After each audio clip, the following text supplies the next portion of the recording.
Hello, this is Harold Halfdan, and welcome to Archaeological Minecraft. I'm a former archaeologist who enjoys playing Minecraft and thought it would be fun to combine the two. In today's episode, we're going to do something a bit different. Normally, I pick a specific structure or culture and replicate that in Minecraft. But I've had this thought rattling around in my head ever since I excavated the trail ruin last year, and that's, can I use Minecraft to replicate an actual archaeological excavation from the real world? So that's what we're going to try and do today. Now, part of why I'm trying to do this is I want to see if I can pull off this challenge, but also, I think it might be a cool way to discuss a couple of archaeological concepts, like what are crop marks, how do archaeologists decide where to dig from clues in the landscape, how stratigraphy works, what's a feature, and how relative dating can work on an archaeological site.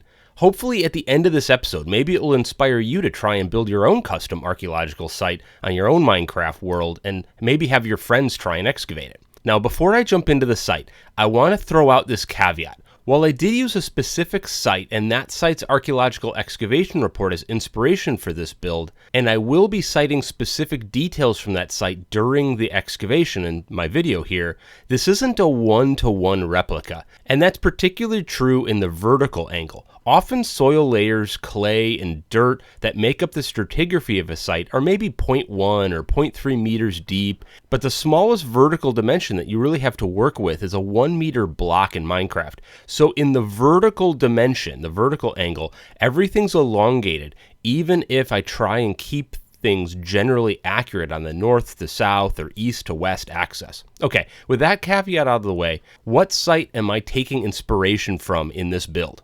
This site I'm replicating, which was excavated in 2015, is located off Winchester Road in Basingstoke, England, to the southwest of London, heading down towards Winchester. The archaeological report, which I've linked in the description, was published in 2019, and I focused on the southwestern portion of Area 1 in their excavation report.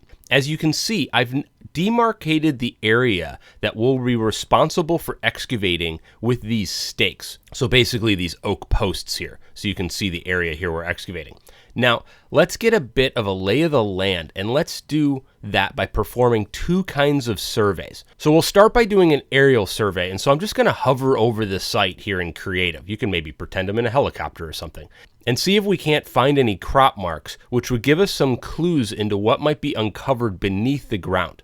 When you're looking over a field of grass or cereal grains from a high vantage point, a lot can be learned from the crop marks you can see in the ground. Now, crop marks work on the principle of differential growth. Basically, crops grow better when they have good, deep, and well-watered soil, and grow less well in shallow soil that can hold less water. So if the crop field has a baseline depth of soil and water, most crops will grow around the same height. But if those crops happen to be growing over a rocky wall, say from some archaeological building under the soil will be reduced and the crops will be smaller and less healthy. Inversely, when good soil has filled in what was a former ditch, that good soil will be deeper and be able to retain more water, thus producing healthier and taller crops. So with that in mind, let's look over the site. Okay, so hovering over this site, what do we see? So our baseline here are some grasses of a fairly uniform way, but you definitely see some longer grasses in this area over here. So potentially these are ditches that head north to south and curve around here.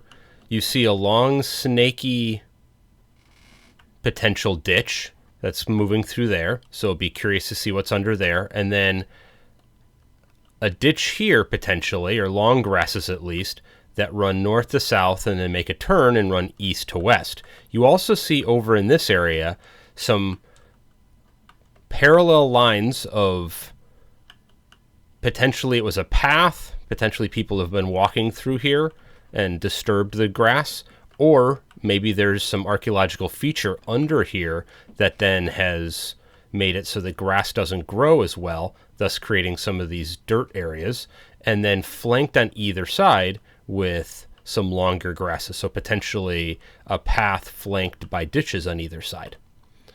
So this area here is what's called a banjo enclosure, and while outside of our designated excavation area, so we won't be doing any work on this enclosure during our dig today. Perhaps I'll do a dedicated episode to banjo enclosures in the future.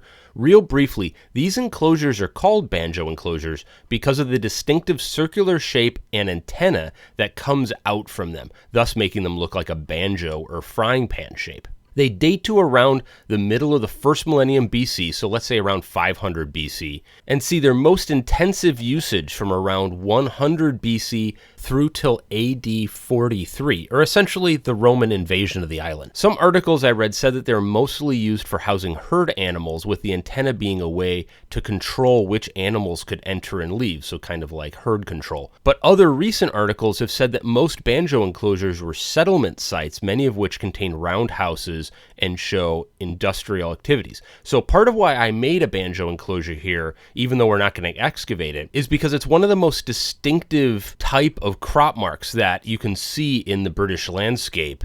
And this site actually had some banjo enclosures dotted around it in the wider area. So maybe it was like 7 kilometers to the north or 3 kilometers to the east. So there are lots of banjo enclosures around where this site is. Okay, now that we've completed our aerial survey and we have an idea of what we want to focus on, let's do a quick field survey. That will allow us to look over the site from the ground level, and we can see if we can discover any surface artifacts, which will give us some good clues about where we want to focus our efforts. And sure enough, walking the site uncovered some flint flakes. So it seems like this area we thought that might be a historic ditch, and this circular area over here seem like good places to focus our attention. To help keep the site organized as we start our excavation, let's make a board so that we can track the different layers of stratigraphy and what soil colors represent the soil and features of each period. And we can post a map of each period starting with our pre-excavation maps. Okay, with that out of the way, let's start by taking off the topsoil. And in a real excavation, this surface stripping would often be done with mechanical help, like with a backhoe. But here in Minecraft, you guys can see a time lapse of me just using my shovel instead.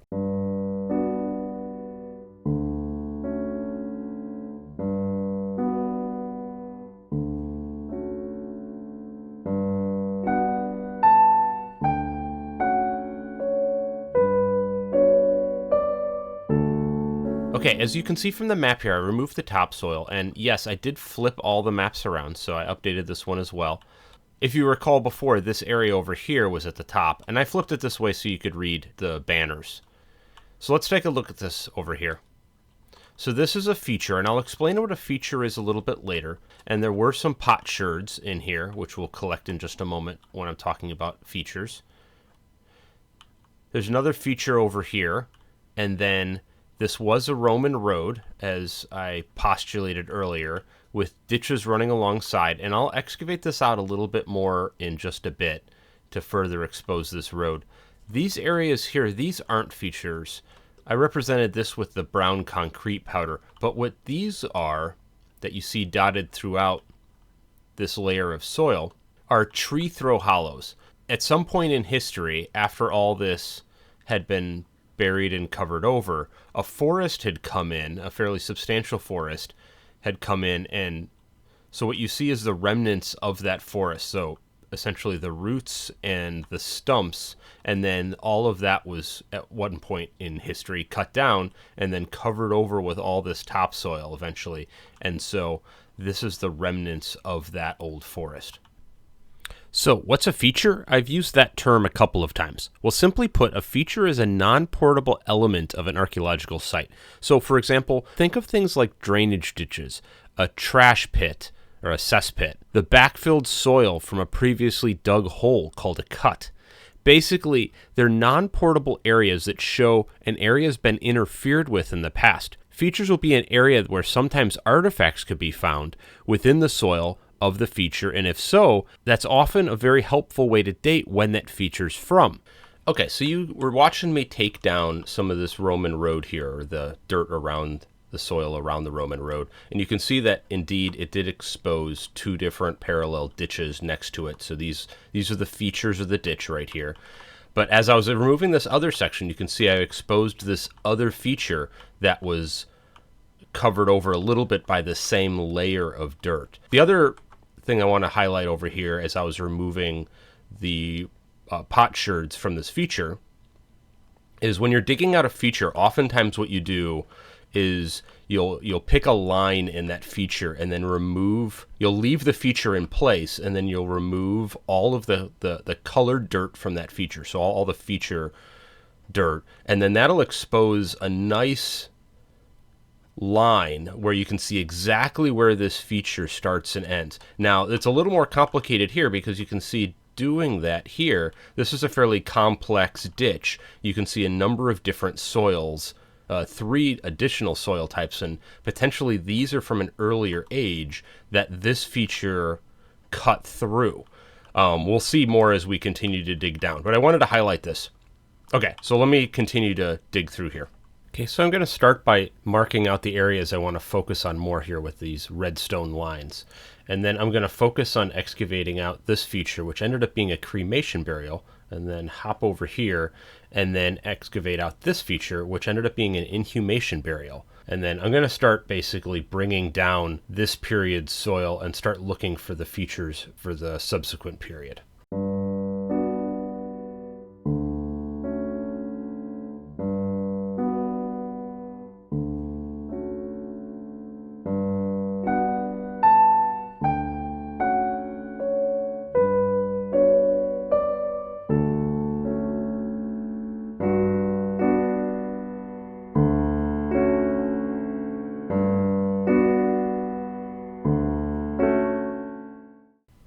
Okay, so you've been watching me take this down a whole nother level, so let me walk you through what we've uncovered so far. So let's go over to the map here, and I updated this map with the cremation and the inhumation burial. You can see that, and I also marked it phase 4. This one we'll probably call phase 3 or period 3, and then you can see I added a lot of the labels here. So ditch 117, you recall, was from the previous period, but I called out ditch 105, 104, 111, the roundhouse, and ditch 103. So let me walk you through that. So ditch 105, 104 is over here. This snaking one here is ditch 111, and then this big L-shaped one with the curve is 103, and then this is the suspected roundhouse based on the feature that was found of these post holes. So based on these post holes found around here, this is guessed to be a roundhouse. And then you can see that there's a couple of artifacts that I haven't picked up there, and I haven't really excavated the features. I'll do that in a minute, but you can see some artifacts poking out of these features. And then here's how relative dating comes in. So I saved the potsherds, if you remember, so these friend potsherds I picked up from ditch 117. So ditch 117, if you recall, ran across here, and I picked up those potsherds there. And then that feature color of the soil matches the same feature color of the cremation burial. So barring maybe we couldn't tell the pottery type, although likely we could tell the pottery used in the cremation burial. But if the cremation burial pottery matches the same friend potsherds from ditch 117, and that all matches the same date, this same feature color of soil was used, and the corresponding other dirt and earth soil was matched this inhumation burial. And so you can guess through relative dating that this inhumation burial probably is from the same time period that these other two features of the same type were from. So again, that's how relative dating works on the site. So, and I'll go over at the end of all this where all of these periods actually map to in real life in an actual time frame. Okay, well, let's continue on. I just wanted to walk through that. I'm going to dig out these features here next, and then I'm going to keep excavating down. Let's see if we can get down to the next period, period 2, and then we'll review what we found in these features in in the period 3 soil, and then we'll go through the period 2.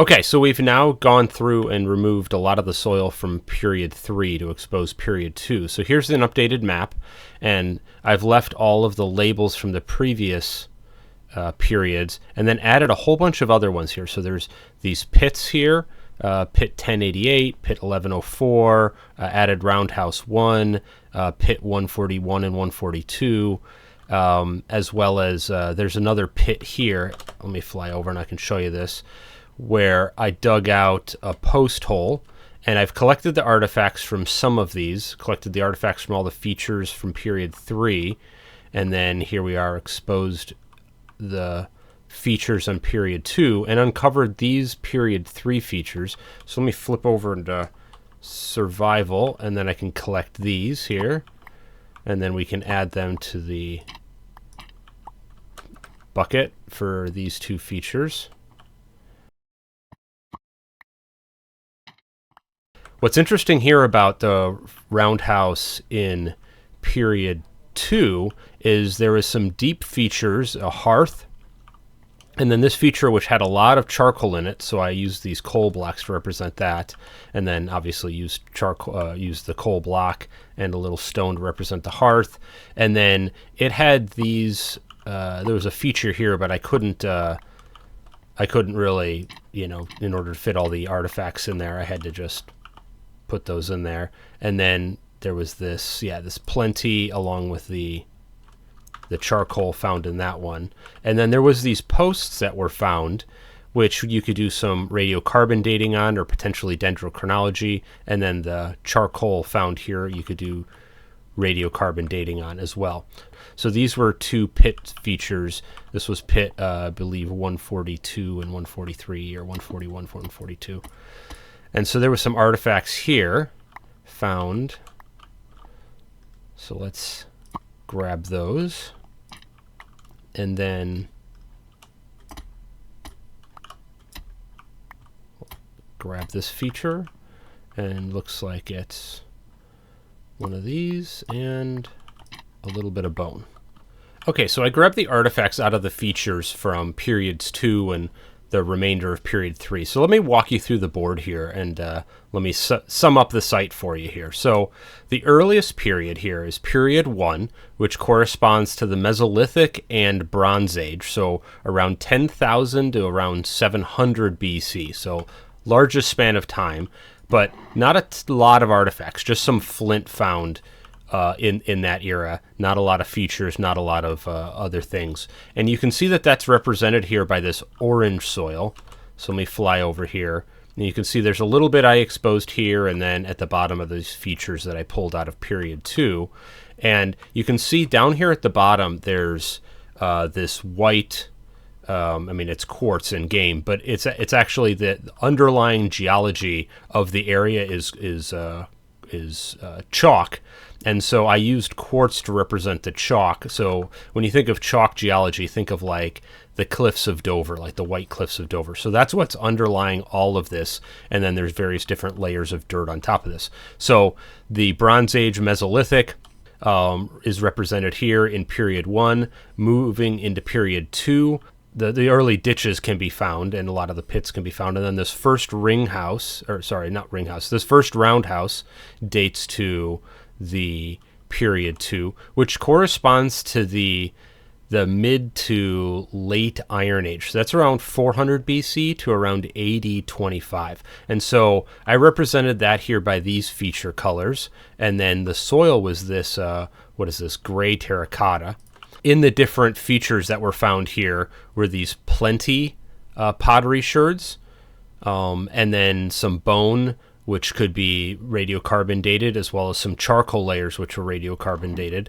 And so that's part of where this date came from. Now, moving up to period 3, that corresponds to the late Iron Age to early Roman. And so that's about AD 25 to AD 100. A lot of features in this one. So ditch 111 corresponded to that. That ended up being a hedgerow. So just basically, I put some torchflower seeds, but really it was just a hedgerow is what it was. But there was some pottery found in there, and I represented that by the snort pottery.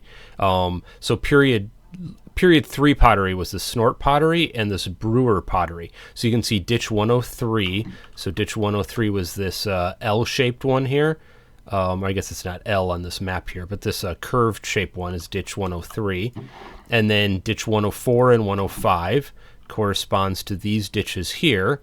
And then they think that this potentially was a gate. So this was the entrance, they think, with some posts represented by a gatehouse, with ditch 104 was just a rubbish dump. So essentially they were just throw their garbage in there. So, you know, there were some bones, some seeds. What else was found in that one?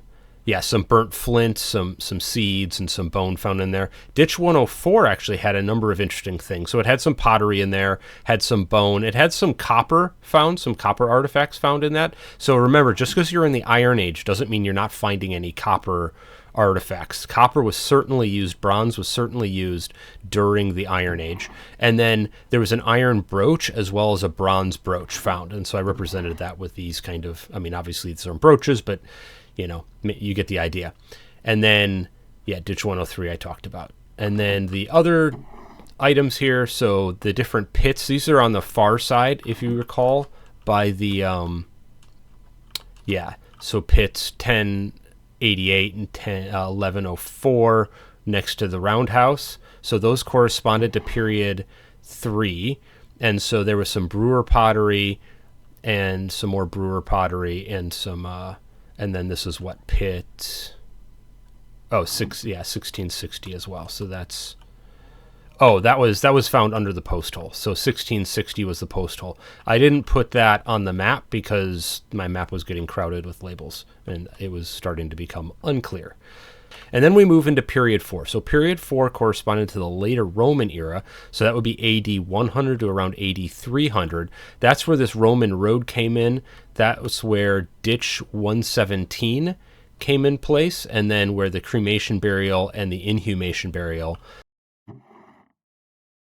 And then the pottery associated with ditch 117 was this friend pottery. And then obviously that takes us up to modern day with everything uncovered. So hopefully that all made sense. Hopefully that was pretty clear. But I thought it was a kind of cool way to show how stratigraphy works, the different layers of the soil from the underlying geology up through the different layers, so period 1, 2, 3, and 4, and all the various different features that you can find. And maybe you'll be inspired to create your own kind of custom archaeological site like this in your own world and maybe have friends excavate it. But yeah, so like I said, this idea was rattling around in my head for quite some time. So hopefully you guys enjoyed it. Well, that wraps up this video. I dropped a link to the excavation report I based this site off of and took inspiration from, and would encourage you to check it out if you want to learn more. Make sure you take the time to like my video if you like it and subscribe and all that stuff. And if you want to see more videos about archaeological excavations that I've done on my channels, please check those links out here. Thanks, have a good rest of your day. Bye for now.